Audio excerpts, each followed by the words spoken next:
Muy buenas tardes, Centro Cultural del Banco de la República en la ciudad de Neiva. Les quiere dar la más cordial bienvenida a nuestra segunda actividad del encuentro que estamos haciendo de cocina tradicional. En esta oportunidad, el tema que se va a trabajar en la tarde de hoy es la historicidad de la arepa. Y para esta actividad tenemos la participación o la presencia del doctor Wilder Guerra Curbel. Él es profesional, magíster y doctor en antropología. Dirigió el Informe Regional de Desarrollo Humano del Caribe, fue secretario de Asuntos Indígenas del Departamento de La Guajira y también fue gobernador de esta importante y hermosa región del país. Fue gerente de la sucursal de Riohacha en La Guajira, del Banco de la República, donde dejó un legado maravilloso en este tema de cocina tradicional. Pues él lideró el High Festival de la cocina tradicional. Wilder fue también gerente del Centro Cultural del Banco de la República en San Andrés. Los invito a que lo lean. Wilder es de las personas que escribe de una manera fácil, escribe de una manera deliciosa. Actualmente Wilder nos acompaña desde proyectos especiales en la Sugerencia Cultural del Banco de la República. Wilder, bienvenido. Es un honor para nosotros contar contigo con esta conferencia para el Centro Cultural de Neiva, para el equipo. Bienvenido, Wilder, te cedo el micrófono. Muy buenas tardes. Quiero dar las gracias a Marta Lucía Monsalvo, gerente de la Agencia Cultural del Banco en Neiva, a quien admiro y aprecio mucho, por la invitación a este importante evento en Neiva acerca de la cocina tradicional de Colombia, con lo cual quizás se inicie una tradición académica muy importante.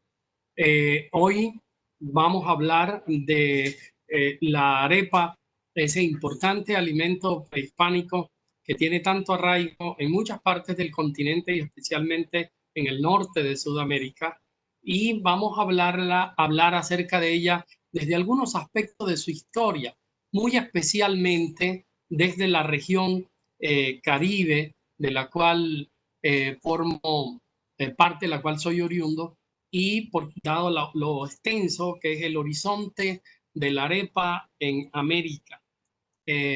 Y es clave porque hay muchos debates ciudadanos acerca de la importancia de la arepa en países como Colombia y Venezuela. Lo primero que deberíamos hablar es del maíz. Para algunos pueblos indígenas, las plantas como el maíz fueron considerados como miembros de la humanidad primordial. En un momento determinado en la concepción de tiempo que tienen estas sociedades amerindias, todos los seres vegetales, animales y humanos pertenecían a una especie de humanidad universal. Pero luego viene una gran transformación morfológica y las plantas toman la apariencia que hoy tienen, de manera que compartimos con el maíz un parentesco cósmico. De hecho, parte de la indumentaria que el maíz tenía cuando era humano, como un adorno que llevaba en su cabeza, una especie de pluma, ese adorno es la espiga que hoy tiene el maíz. Entonces, esa apariencia actual del maíz aún recoge, según estos pueblos, algunos rasgos físicos de su indumentaria primigenia. Así que usaba un aditamento de plumas llamado carrats en su cabeza y que hoy es su espiga. Y vestido de esa manera es que se aparece hoy en el sueño de los humanos. Algunas plantas como el maíz, el millo, el frijol y la uyama, además ejercían la agricultura y ejercían distintos oficios, de manera que tenían clanes, pertenecían a la organización social como cualquier grupo humano, y por lo tanto ese maíz conserva muchos de esos atributos que tuvo de la época en que era parte de la humanidad. Pero el maíz es el cereal de este continente, es el cereal que le da toda una identidad desde Canadá, desde el norte de América hasta el sur del continente. Los arqueólogos consideran que el maíz, la domesticación del maíz, pudo haberse realizado hace unos 7000 años. Los cronistas españoles lo llamaron el trigo de las Indias, en un intento de expresar lo importante que era para el sustento de los habitantes del Nuevo Mundo. Cuando Francis Drake, el famoso corsario, trae una serie de monjes hugonotes a América hacia 1584 y escribe su famoso manuscrito Drake, en esas hermosas láminas están dibujadas las principales plantas de América y entre ellas el maíz como un elemento principal. El maíz, dice el famoso académico venezolano José Loera, es la base de gran parte de los platos regionales. En muchos países americanos del maíz hacemos pasteles, panes, tortas y budines lácteos. También hacemos tortillas, arepas, bollos, tamales, pasteles, hallacas y bebidas como los atoles, mazamorras, aguas de maíz y la muy célebre chicha. Uno puede observar en muchas revistas cotidianas, en los medios de la farándula, algunas discusiones acerca del origen de la arepa como uno de los principales productos emblemáticos, además del maíz. Pues a mí me parece una discusión un poco inútil.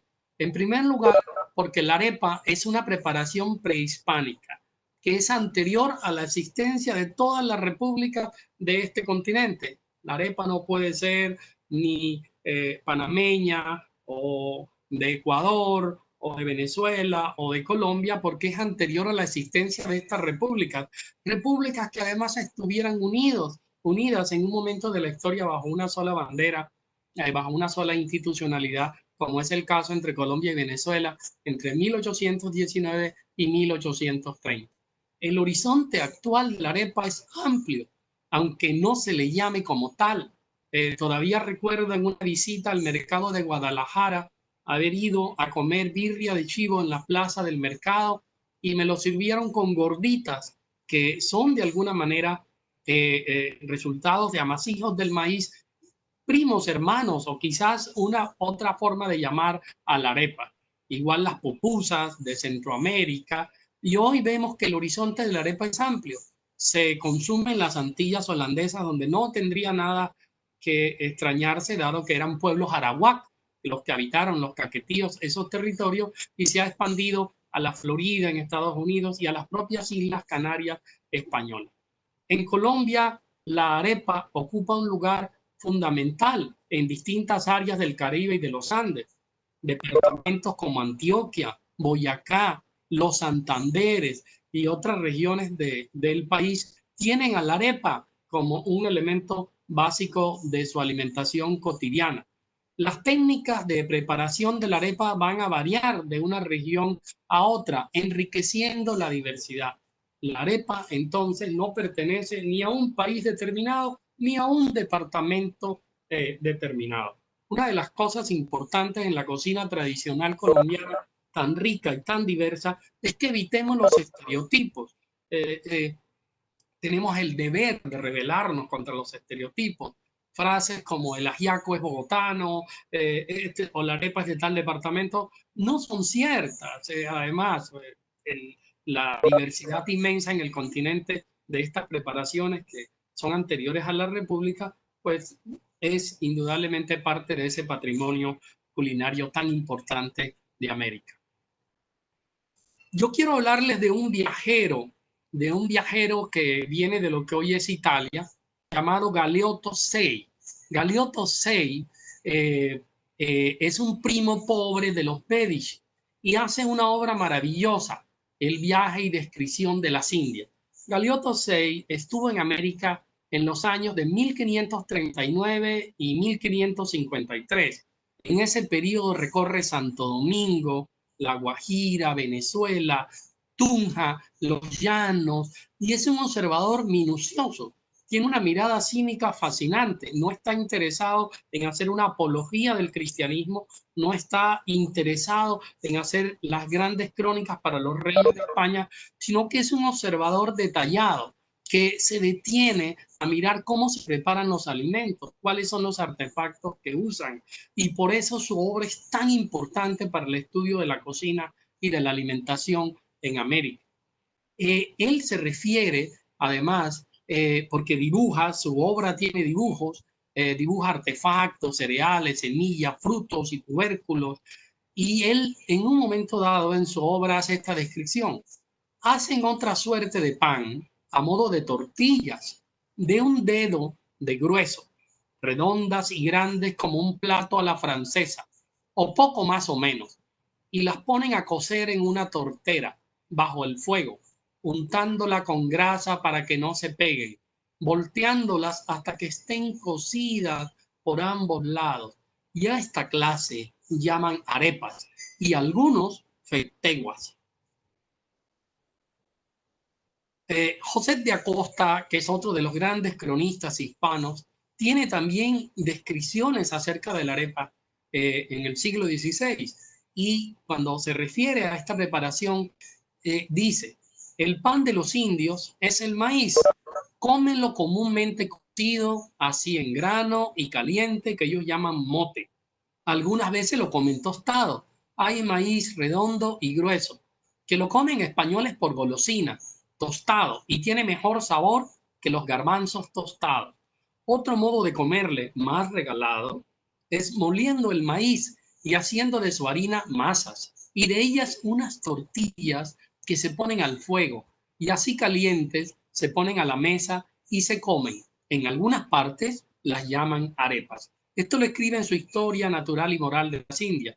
Y por último, ese gran cronista del Perú, Pedro Cieza de León, comenta, entre los indios que voy tratando, se hace el mejor y más sabroso pan de maíz, tan gustoso y bien amasado que es mejor que alguno de trigo que se tiene por bueno. Es una cita que hace Julián Estrada de Cieza de León. Durante la República, los viajeros que vienen del exterior, recorren ingleses, holandeses, franceses, suecos. Está Carl August Gosselman, un viajero sueco que visita nuestro país entre 1825 en pleno siglo XIX en la naciente república y escribe, en el mercado lo que más abunda es el maíz, que se expende en forma de arepa y gruesas galletas de muy buen sabor. El pan de trigo es un artículo de lujo, para el cual no se hace uso sino para tomar chocolate. A los españoles la arepa les pareció repugnante. Hoy en día, ricos y pobres la comen con gusto. En la literatura colombiana también vamos a encontrar menciones de la arepa. Quiero referirme a la obra de Eustaquio Palacio, El alférez real. En esta novela vamos a obtener información sobre una comida de boda que se celebra a finales del siglo XVIII. Comenzó el servicio, dice Palacios, por la tradicional sopa de arepa con gallina. A este plato siguieron pasteles de ánade, piezas de guagua bien condimentadas. Y vamos a hablar también de Eduardo Salamea Borda, el autor de 4 años a bordo de mi niño, la novela que fue durante muchos años antes de la aparición de 100 años de soledad, la gran novela colombiana, la gran novela moderna colombiana. Dice, camino despacio y entro donde Manuel. Le ha traído un caldo Augusto. Está sentado a su lado y para mí trajo café, arepa y un trozo de cordero asado. Eso lo hacen en esa novela.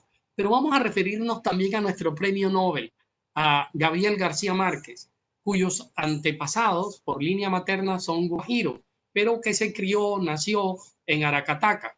En su casa, mientras tanto, estaba en La Guajira. Entonces, dice García Márquez en Vivir para contarla, su biografía, su autobiografía, estaban en Cataca, pero seguían viviendo en la provincia de Padilla, que todos llamaban la provincia, sin más datos, como si no hubiera otra en todo el mundo. Nada se comía en la casa que no estuviera sazonado con el caldo de las añoranzas. La malanga para la sopa tenía que ser de Riohacha. El maíz para las arepas del desayuno debía ser de Fonseca. Los chivos eran enviados con la sal de la Guajira y las tortugas y las langostas las llevaban vivas de Dibuya. Entonces, la arepa nos interesa seguirla, no solo en las crónicas y en los relatos de viajeros, sino en los documentos que tenemos desde épocas tempranas. Y hay que rastrearla desde el siglo XVI y encuentro en las granjerías de perlas. Las granjerías de perlas que se encontraron en la isla de la Margarita, en Venezuela, en el grupo insular margariteño más bien, en la península de La Guajira y en el istmo de Panamá, eran un grupo de propietarios de esclavos, canoas y casas movedizas que constituían las llamadas haciendas de perlas. Estas haciendas de perlas estaban sometidas a visitas reales de autoridades como jueces de residencia o como obispos que también visitaban para evitar los abusos contra la población indígena esclava que allí se encontraba. Entonces, la arepa aparece como el sustento primordial de los buceadores indígenas en las pesquerías del Cabo de la Vela en 1544. En una de esas visitas realizadas por las autoridades hispanas durante ese año, por el obispo Fray Martín de Calatayud, obispo de Santa Marta, el clérigo de la ranchería Diego López se queja de las disputas surgidas alrededor de este alimento, sobre todo entre los buzos indígenas y los capataces europeos. Las arepas las hacían las indias de servicio y ellas se encargaban de llevar los alimentos. Y dice el clérigo Diego López, porque algunas indias de servicio les dan algún pescado o arepas más que a otros, y los canoeros, porque se echan con todas estas de celos, los tratan mal. Y se refiere a los buceadores. La otra visita la hace en 1549 el juez Juan Pérez de Tolosa, juez que iba hacia Venezuela y que se detiene en el Cabo de la Vela y establece unas ordenanzas para la alimentación en el siglo XVI. Somete las arepas a pesar, las somete en una balanza para pesar que se le esté dando a los buzos una alimentación adecuada y que no pasen hambre. Entonces, este adecuado suministro y correspondiente peso de las arepas fue ordenado y reglamentado por jueces como el licenciado Juan Pérez de Tolosa en 1549. Estas ordenanzas establecen que se dé a cada 4 indios un almud colmado de panes de maíz y que se les dé pescado o carne por lo menos una vez al día. ¿Pero qué es un almud? Un almud es una antigua medida de peso que hoy podría equivaler a 3,5 kilos. Sin embargo, estas medidas eran muy variables. La arepa no solo conlleva la comida como tal, como alimento. La arepa conlleva un conjunto, un complejo de artefactos que están asociados a ella y que nos acompañan durante siglos, pero que permean la vida cotidiana de los seres y también las estaciones festivas. Voy a hablar, por ejemplo, de los pilones.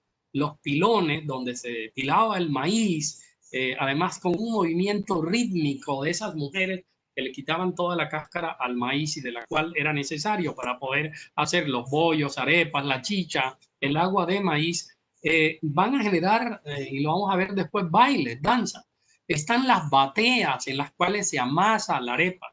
Están los budares, muy utilizados en Venezuela y en grandes partes también de Colombia, que permiten sellar la arepa una vez amasada y antes de ponerla o directamente sobre las brasas y hoy en día sobre los hornos. Están los anafes que permiten asar las arepas. Y está luego, en la época republicana, un aparato emblemático, el molino de maíz que aquí vemos en la imagen del centro, que hoy en día se utiliza en todas las zonas rurales y urbanas también, y que ha sido irreemplazable y que todavía la tecnología moderna no ha logrado encontrar un mejor artefacto para moler el maíz, para prepararlo bien y que tiene para nosotros ya una connotación icónica, el famoso molino cuya marca no voy a decir, pero que todos conocen. Están las parrillas sobre las cuales se ponen las arepas como la que vemos en la imagen derecha, la tercera imagen, donde un grupo de indígenas guayú están asando arepas con pescado, que es una combinación muy usual en la península de La Guajira. Y estaban los abanicos, esos abanicos hechos con palma, con los cuales se el fogón se atiza, el fogón realmente se le da viento para que no pierda la llama, vivacidad, y todo eso giraba alrededor de la cocina. Todo esto es conjunto de artefactos que indudablemente nos llevan generalmente a la chicha y a la arepa. Y además surge un conjunto de mujeres especialmente asociadas a los oficios derivados del maíz, el procesamiento del maíz. Ahí podemos ver una danza de piloneras, de pilanderas, las podemos llamar así en Ciénaga, en Ribacha, en el Valle do Par, de mujeres que a raíz del pilar van a desarrollar bailes como el pilón, bailes de carnaval, danzas que están relacionadas y vinculadas con el arte de hacer las arepas, de procesar el maíz. Y esto tiene connotaciones eróticas, altamente eróticas. De hecho, la arepa, había un locutor en la Ribacha de 1966 que le avisaba a las señoras que vendían y que procesaban las arepas en una de las calles de la ciudad cuando el maíz escaseaba que había llegado. Y decía, se les avisas a las areperas, y hacía una pausa allí en ese momento de la calle ancha que llegó el maíz, donde el señor Concha Aguilar. Entonces podemos ver que la arepa también se presta para imágenes de tipo erótico y no solo tiene esa connotación de alimento, sino una carga simbólica muy importante. Lo que podemos ver es que la arepa es heterogénea en Colombia y me refiero mucho también a la zona, mi región, la región del Caribe. Ya hemos mencionado la importancia y la variedad de arepas en Antioquia. De hecho, celebro con mucho júbilo, como todos los ciudadanos de Colombia, el que exista un evento llamado La Arepa Invita en Medellín y que congregue esa diversidad tan grande y haga visible las arepas del país, esa arepa dulce, agradable que viene de Boyacá, las ricas arepas de Santander, las grandes arepas de toda la zona de Antioquia, las arepas de otras zonas andinas de Colombia y las arepas del Caribe. Hay que decir que la importancia de la arepa en el Caribe va a ser desigual en la dieta alimenticia. Hay regiones en donde la arepa es fundamental, en otras el bollo o la yuca o el plátano. Ya esto era observado en la Cartagena colonial, en donde, por ejemplo, la población de origen africano prefería mucho el casabe por encima de la arepa. Y ha habido pueblos indígenas como los de la Sierra Nevada que han sustituido el maíz por el plátano. Pero igual, la técnica de hacer arepas los lleva a hacerlas con otros vegetales que no son el maíz. Así tenemos arepas de millo, tenemos arepas de plátano, tenemos arepas de ajonjolí, arepas de palo, y las arepas no siempre son sencillas. Hay arepas de queso, hay arepas de huevo en la zona del Uruaco y en gran parte del Caribe colombiano que comparte un poco toda esta tradición y este patrimonio de las arepas. Aquí vamos a ver diversos tipos de arepas. Podemos ver a la izquierda arepas de queso, en el centro arepas de chichiguare, arepas de maíz morado, pues la diversidad de maíces también conlleva una diversidad de arepas. Y la arepa blanca, tan común en el país, que es tan importante, pero que también es diversa. Hay una arepa llamada arepa de telita en La Guajira que se coloca verticalmente sobre la parrilla y no hace una concha porque el calor hace que se despegue esa concha del centro de la masa, generando una especie de tela y le da un aroma maravilloso a esta arepa de telita, pero igual en Santander, en Antioquia, en Boyacá y en tantas partes tenemos muchas subdivisiones de arepa más allá de la que de una manera estereotipada siempre representamos, como la arepa propia de una región, que hay una gran diversidad intrarregional de esas arepas. La arepa tiene toda una ontología y para nosotros en el Caribe es claro distinguir entre arepas y arepuela.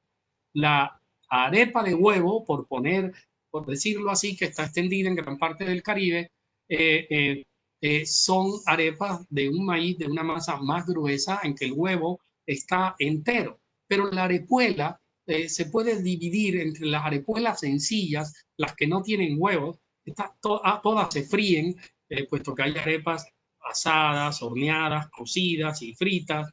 Y aquí en este caso son freídas, pero la famosa arepuela de huevo que se da en el otro lado del río Magdalena, esas arepas de huevo, la masa es aderezada con anís y panela, o también pueden ser sencillas, simplemente sazonadas con sal. El relleno puede variar.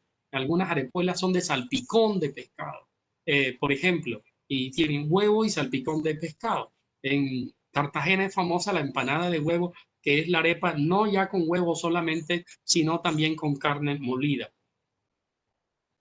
Entonces, esto es lo que yo decía anteriormente, pero una de esas distinciones ontológicas va a ser la del hoyito.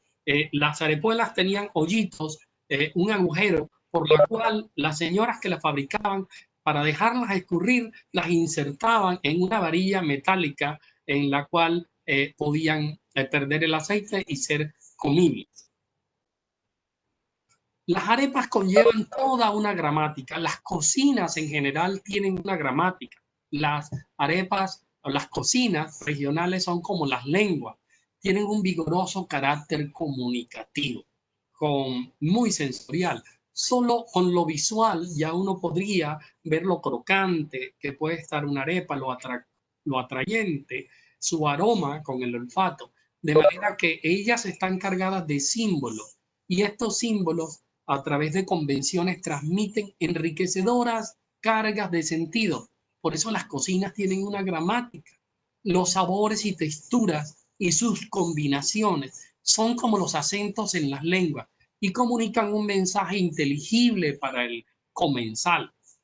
Las arepas gruesas, por ejemplo, pueden servir para mojar guisos, pueden servir para tomar y aprender salpicones, pescados o asados. Y hay arepas más delgadas y podemos ver la arepa paisa, cómo se come, con qué se acompaña, el queso, la mantequilla, y podemos ver que van a variar en la textura, en la dimensión, en el grosor, en la coloración. La antropóloga canadiense Gillian Crowder considera que toda cocina está situada en un área geográfica o en un lugar específico y está influenciada tanto por la historia como por el medio ambiente. Y eso pasa con la arepa. Los cambios económicos y tecnológicos dejan una huella en la cocina, pues las cocinas no son estáticas, pero sus cambios no son caprichosos ni son arbitrarios. Los cambios tienen algunas reglas, unos patrones y se dan en el tiempo. No pueden ser una invención pura y simple a lo Walt Disney, como no lo es nuestra literatura. Y hay una gramática de la arepa. Podríamos preguntarnos, ¿qué es la arepa? ¿Es un acompañante o un plato principal? Yo diría que esto va a variar de acuerdo a las regiones y de acuerdo al tipo de arepa. Por ejemplo, una arepa de queso es un plato principal, acompañado de chocolate, acompañado de cualquier otra bebida, va a ser un plato principal. Una arepa de huevo es un plato principal. Una arepa blanca puede ser el acompañante o puede combinarse con diversos alimentos. Estas reglas están establecidas por regiones, son reglas tácitas que no están en un manual, pero que contrariarlas, por ejemplo, envía como un error en la gramática, un error ortográfico que se hace muy visible. En mi región, por ejemplo, he visto en los últimos tiempos hacer algo que a mí me parece que viola toda una tradición, servir carne de cabra asada o freída, el friche con arepas de queso, cuando se trata de dos platos eminentemente sápidos. El gran sabor de nuestra arepa de maíz blanco es realzar el sabor de lo que lo acompaña, sea el queso, sea el chorizo o sea cualquier acompañante que podamos darle, ella realza ese sabor. De acuerdo, la combinación de lo relativamente insípido con lo sápido. Dos elementos sápidos se van a disputar el protagonismo sobre el plato. Y quiero hacer unas reflexiones finales acerca de la arepa y decir que toda esta rica diversidad de las arepas nos permite con justicia pedir que ese alimento emblemático se resiste a ser sometido a estereotipos empobrecedores y también a disputas innecesarias. Gracias a las plurales raíces históricas y geográficas de la arepa en Venezuela, en Colombia, en otros lugares de Centroamérica, podríamos decir, a donde estaba bajo otros nombres o en aquellos donde hoy se ha expandido, esta arepa, tenemos una diversidad de tradiciones culinarias en un mismo país y aún en una misma región subcontinental, permeadas por el género, por la edad, por el grupo social, por la condición étnica. La cocina no puede ser divorciada de otras instituciones humanas, como la organización social, el parentesco, la política, los sistemas de intercambio y la religión. La cocina es mucho más que la suma de una receta, afirma la antropóloga canadiense Crowder, a quien cité anteriormente, pues es un artefacto humano hecho con conocimientos, con destrezas y con principios estéticos. Nuestra tarea como investigadores, los antropólogos e historiadores que trabajamos sobre estos temas, no es la de sustituir a los cocineros, es la de justamente reconocer la relevancia, la complejidad y el vigor con el que la cocina orienta y enriquece nuestro lugar en el mundo. Muchas gracias y espero las preguntas del auditorio. Buenas tardes. Se encuentran algunos comentarios desde Facebook, como Holman Leandro Pavón, que hace alusión a las arepas de maíz pelado, que son asadas en piedras. Carlos Humberto Hillera Montoya, nuestro próximo conferencista el día de mañana, dice: la arepa de maíz añejo del Cauca es diferente en forma, textura y sabor, y cualesquiera otras arepas de Colombia. También la arepa de oreja de perro en el Huila, lo comenta nuestra gerente Marta Lucía Monsalve, de la Agencia Cultural en Neiva. Esos son algunos comentarios que han hecho desde el Facebook. Quiero decir que los ejemplos citados, valiosamente citados, nos muestran justamente lo extenso, lo amplio y lo diverso de la arepa y lo heterogéneo de la arepa, lo cual es maravilloso para esa diversidad de nuestro patrimonio cultural en materia culinaria.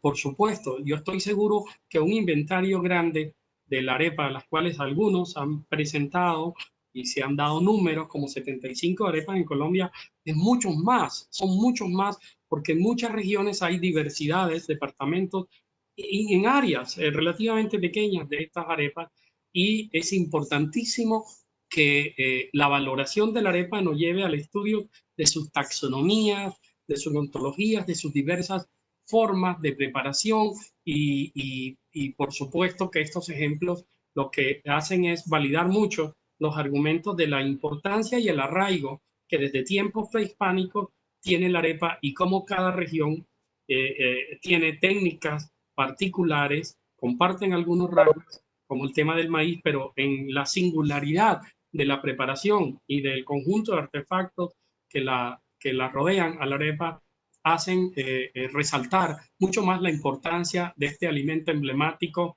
de la cocina americana. Maestro Wilder, en el chat de Cisco Webex, María Camila Contreras Becerra pregunta si usted encuentra alguna relación entre la memoria histórica y alimentos como, por ejemplo, la arepa. Pues sí, la cocina es memoria y está llena de, en todos nosotros, parte de nuestra infancia, de nuestra juventud y ni siquiera nuestras propias vidas, de la vida de nuestros abuelos y padres y más allá.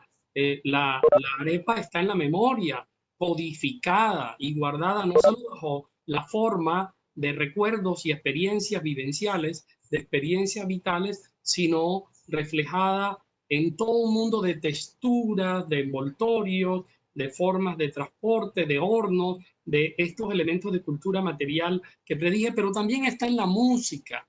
Hay muchas canciones colombianas vinculadas a esto y uno puede mencionar muchos tipos de esas canciones en músicas, por ejemplo, en la música popular de acordeón, y está plasmada bajo eso. Ya lo dije que estaba en los festivos, que estaba en danzas, que estaba en todas esas danzas del pilón, del maíz, que se da a lo largo de los ríos, que está presente en muchas partes del Caribe, pero que puede estar presente también en otras partes de Colombia.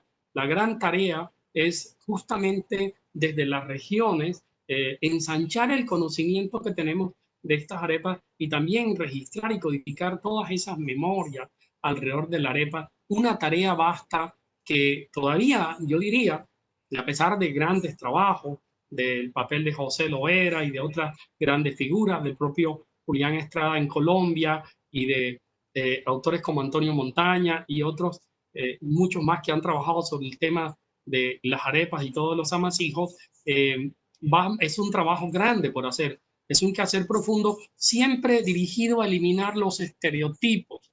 Yo me rebelo contra los estereotipos empobrecedores que asocian la arepa o a un país o a un departamento. Maestro Wilder, hay dos preguntas. La primera, dice Germán Triana Díaz, ¿la arepa se debe tener en cuenta en las dietas alimentarias? Sin duda alguna, sin duda alguna. La arepa se debe tener en cuenta en las dietas alimentarias porque uno de los grandes fracasos de programas institucionales es llevar una serie de elementos exóticos a pueblos que no han tenido la tradición de esto.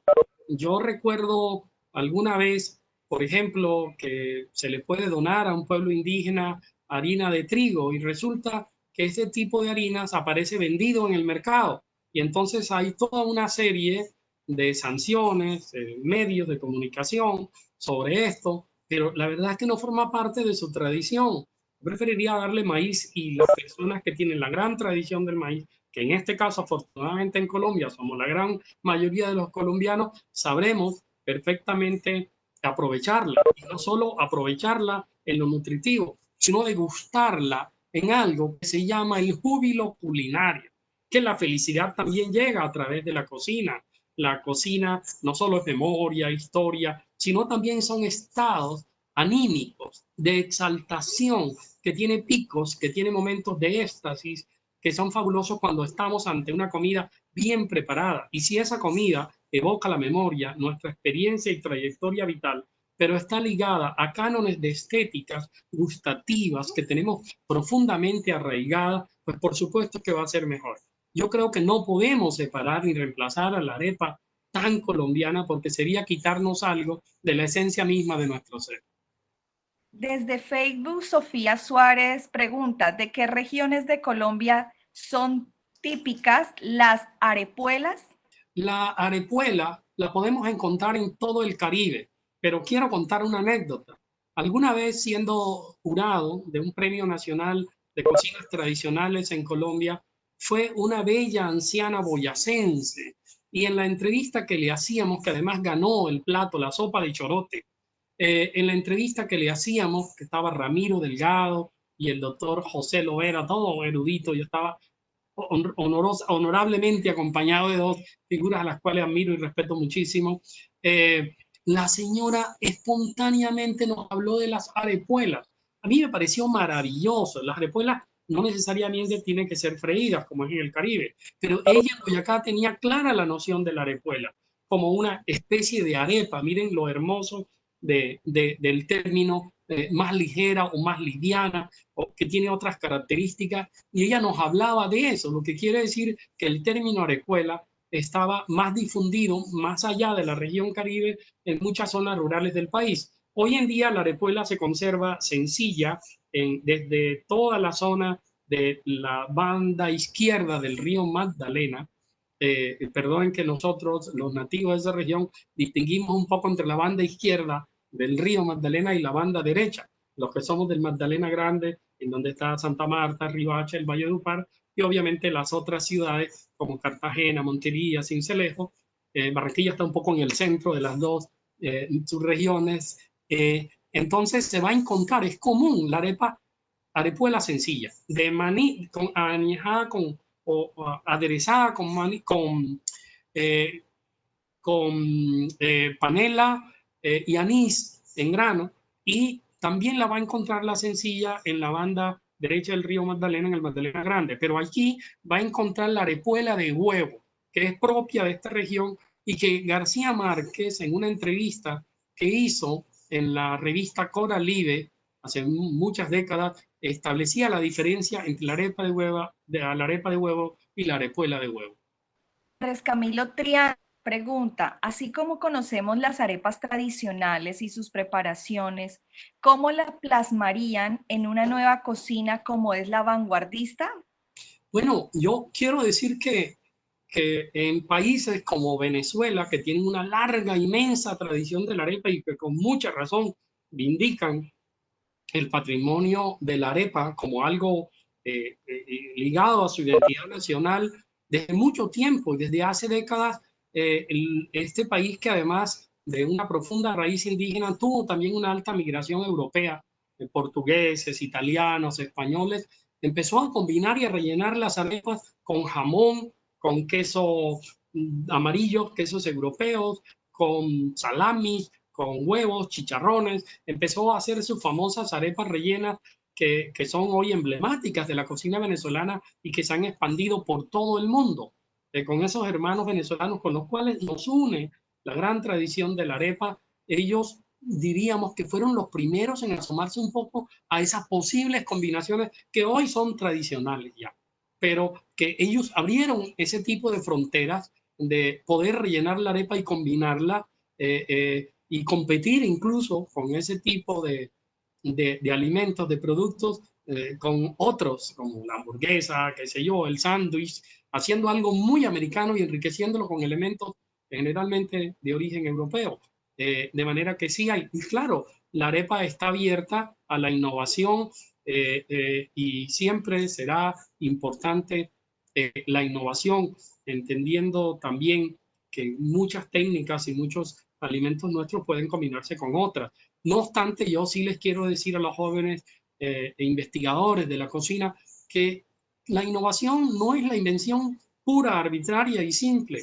Eh, eh, la, la innovación requiere investigación, requiere entender las gramáticas y las ontologías de la cual se deriva esa innovación para que esta no sea relativamente arbitraria. Claro, del mundo, la creatividad es libre y cada cual puede, como dice el viejo refrán español, hacer de su capa un sayo.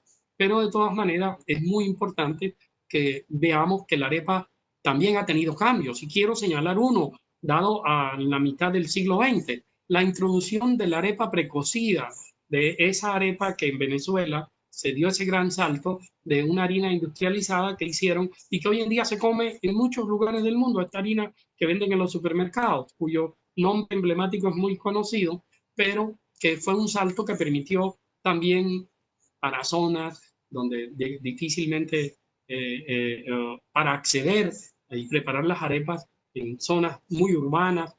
Obviamente nuestros campesinos, los campesinos siguieron prefiriendo seguramente el maíz pilado, el maíz trillado, pero otros habitantes que tienen la prisa de las ciudades, este tipo de harinas les facilita preparar arepas en cualquier lugar del mundo, en Europa o en Norteamérica, consiguiendo esa harina en un supermercado. Fabián Ardila pregunta, ¿hacia dónde va la arepa en el futuro como expresión material e inmaterial, teniendo en cuenta los cambios producidos por la globalización en la producción y en el consumo de alimentos? Pues el vigor que uno ve en las areperías en el mundo, como la llaman nuestros hermanos venezolanos, es un impulso muy grande. La arepa se ha vuelto realmente un elemento muy conocido. Lo puede uno encontrar en la hotelería internacional, en el Caribe, en las islas del Caribe. Lo puede uno encontrar en la Florida. Y de manera que yo diría que la arepa no ciertamente es una preparación en vía de extinción, como sí ocurre con muchos platos muy importantes en nuestras cocinas tradicionales. Se mantiene con vigor. Y algo que quiero resaltar es que, como decía Gosselman, si bien a algunos españoles les parecía que la arepa era relativamente insípida y que la cocina americana tenía una simpleza, muchos de los criollos y la población nuestra en general la apropió con orgullo. Y uno lo puede ver en Antioquia, lo puede ver ese gran orgullo de la arepa como una gran constructora del ser antioqueño, y la ve en centros urbanos, la ve en Venezuela misma, como he puesto como ejemplo, y uno realmente, yo tendría mucha fe en el futuro de la arepa. Seguramente habrá cambios, pero conservará esa alma del maíz que la habita y ese sabor y esa condición fundamental que ha permitido que permanezca durante siglos hasta la creación de esta república y a lo largo de la vida de todas ellas.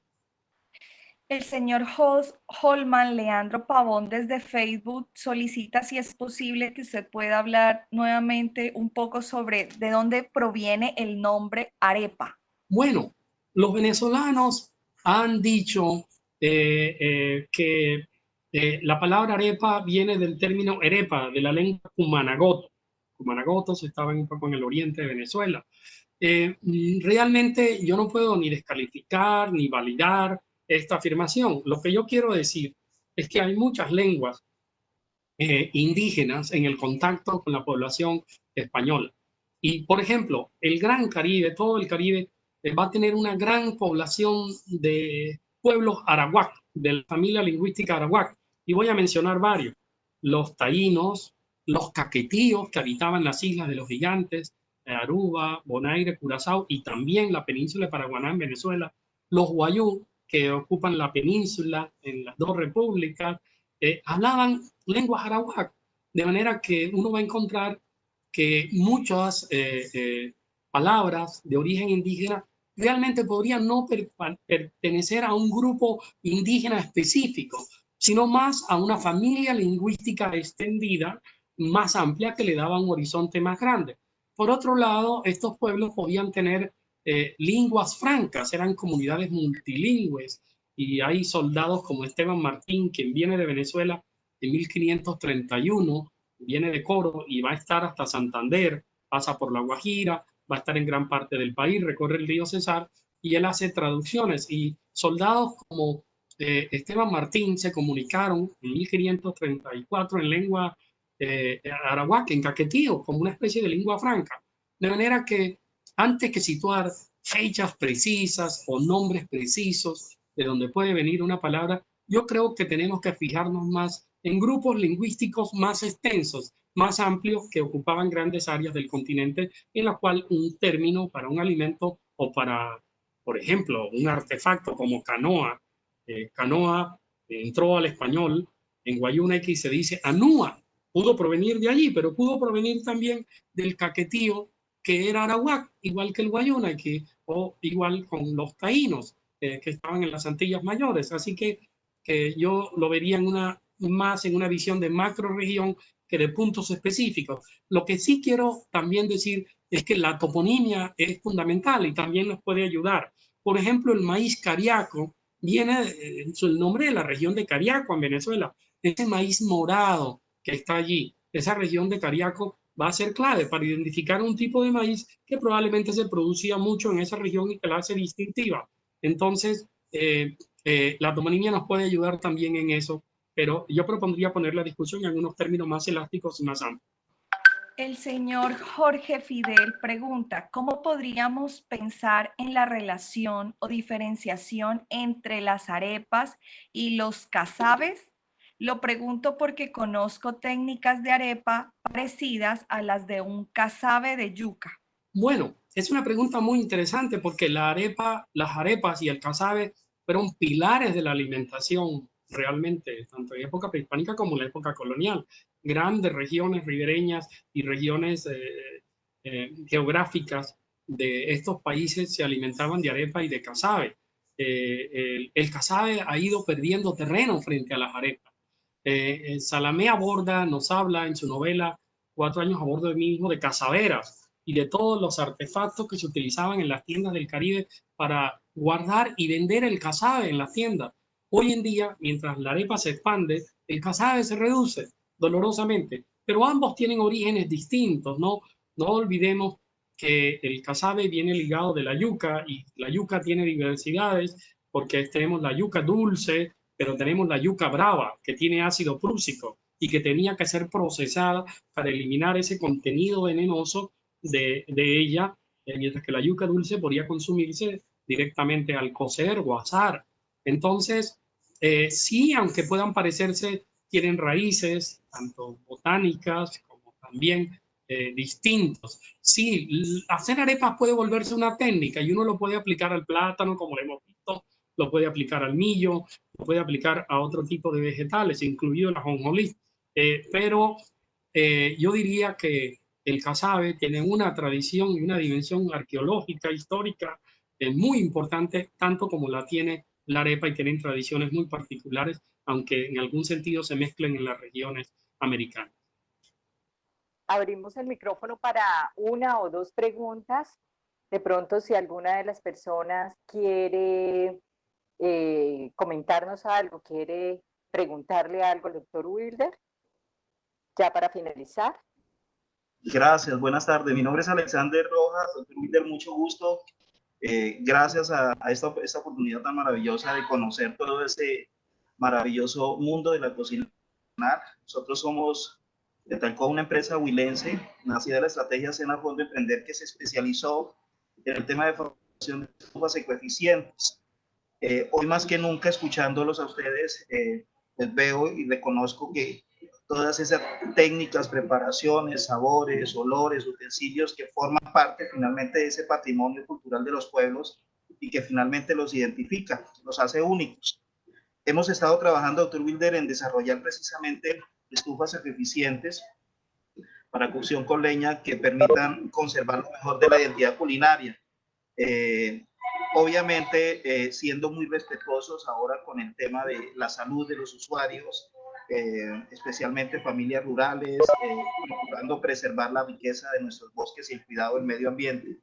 Desde allí, y entendiendo que la leña ha sido determinante en todo este desarrollo y en toda esta cultura y ese patrimonio gastronómico y de la cocina tradicional, quería preguntarle, doctor Wilder, ¿qué recomendación usted nos puede dar, pues, como fabricantes frente a los equipos en el uso del fuego, que debemos, que considera usted que sea muy determinante poder mantener el desarrollo de estos equipos? Bueno, no soy un ingeniero experto que pueda dar recomendaciones con una gran autoridad sobre el tema.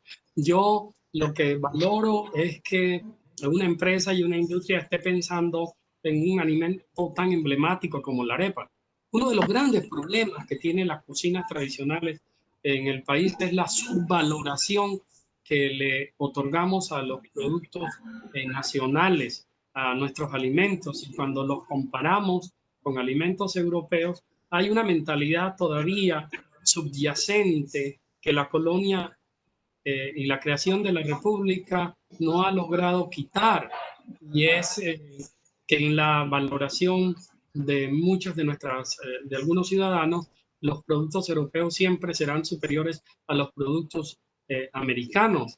Eso es parte de la tarea no acabada de la República y de la formación de nuevos ciudadanos, la valoración y la descolonización de nuestras cocinas tradicionales y de nuestros productos. Esto no quiere decir que no estemos en un mundo global de influencia, de circuitos. De hecho, nuestra cocina tiene grandes elementos que se aportaron por los contactos con los europeos, con la población africana, que los árabes también enviaron, y otras migraciones.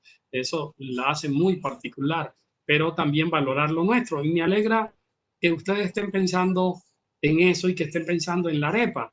Una arepa que yo la imagino siempre en la parrilla, en el budare, el papel del fuego tan hermoso alrededor cuando se hace en una hoguera tradicional, en un fogón tradicional. Ahí hay una aureola que nos viene de la memoria, una especie de que nos lleva siglos y siglos atrás a mirar, como diría Borges, el fuego en que se cuece la arepa con un antiguo asombro. Entonces, me parece muy clave, y quiero decirles que es importante que empiecen a pensar desde la industria y desde las empresas en las arepas, en el proceso del amasijo, pero también del sellado de las arepas, de su asado, de su freído, de su horneado, de su cocido y de todo este tipo de técnicas con las cuales llegamos a ese producto tan importante. Bueno, doctor Wilder, pues vemos que ya de pronto han quedado despejadas muchas de las dudas, y también con relación a los comentarios que se han hecho. Pues una vez más, el Centro Cultural del Banco de la República en Neiva quiere agradecerle enormemente este gran aporte, esta magnífica conferencia que se ha desarrollado como parte del encuentro de cocina tradicional. Doctor Wilber, nuevamente muchas gracias y como siempre un honor que usted nos esté acompañando. Mil gracias. Muchas gracias, Marta Lucía. Muchas gracias a todos los que escucharon esta charla. Quiero decirle que es tan grande la variedad de arepas de Colombia que por eso dije voy a hablar desde el Caribe y sí, de alguna manera no podía mencionar la inmensa diversidad de arepas que tenemos en el Pacífico y en otras regiones, en el Cauca, en el propio Huila, es porque esa tarea grande es una obligación de todos los colombianos, hacer ese inmenso inventario. Un saludo a todos.